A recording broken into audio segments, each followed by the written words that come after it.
Hey there! This tutorial is going to teach you how to press to headstand and how to practice pressing to headstand. So I'm going to do it as a demonstration and talk you through it, and then I'll show you ways that you can practice. I'm going to set up on all fours, set the elbows down directly underneath the shoulders, interlace hands, and then I'll place the top of my head on the ground, not in my hands, but on the ground. The hands form a basket that will end up cupping the very back of my skull. Now I'm going to tuck the toes, lift my knees, and this is the part that we want to be paying attention to and be patient with. We want to walk the feet in really super close. Too many people try to start the press from here, but it's not walking in close enough.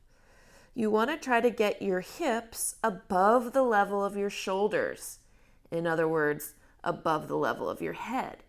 The closer you can walk in, the easier the press action will be. So as you can see, this requires a lot of hamstring flexibility. That's all right if you've got to bend your knees for now. If your knees are bent, or if they're not, you still might manage to float your toes up off the ground. This is all back body work. It's core stabilization, glute work, hamstring work, low back work to get yourself all the way up. Of course, a prerequisite could be doing headstand comfortably already. Now, while I'm here, I'm just going to show you one of the best drills of all time.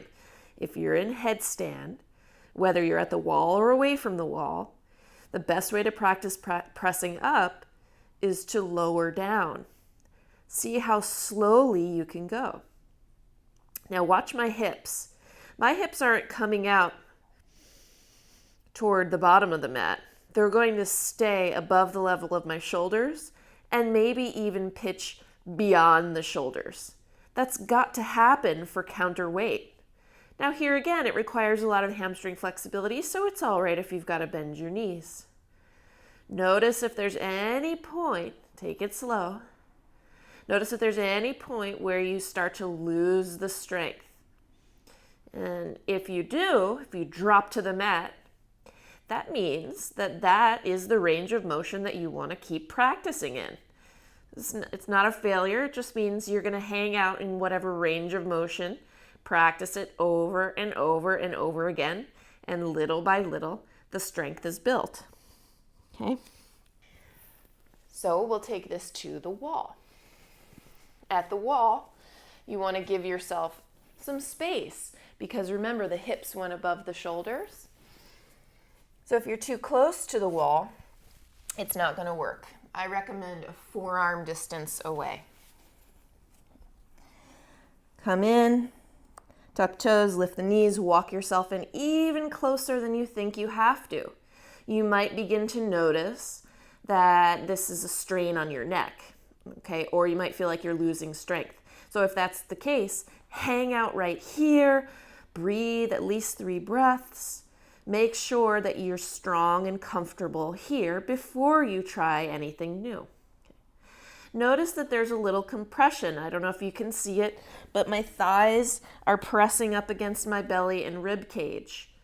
Now I can do that even if I've got tight hamstrings bending the knees. Okay.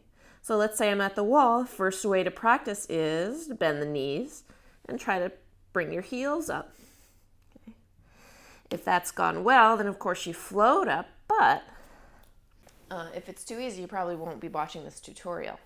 So the thighs come in, there's a compression, the thighs pressing against the belly or the ribs. It's all right to bend knees. And it's also all right to begin by taking small hops.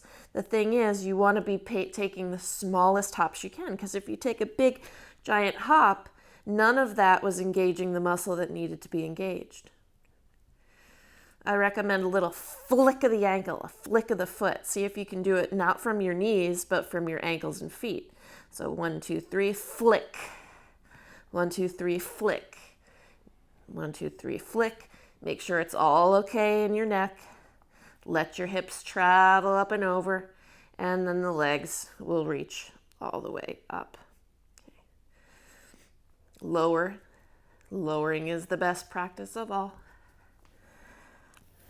Let us know how you do with it. Say hi in the comments. Keep reaching out. Stay in touch.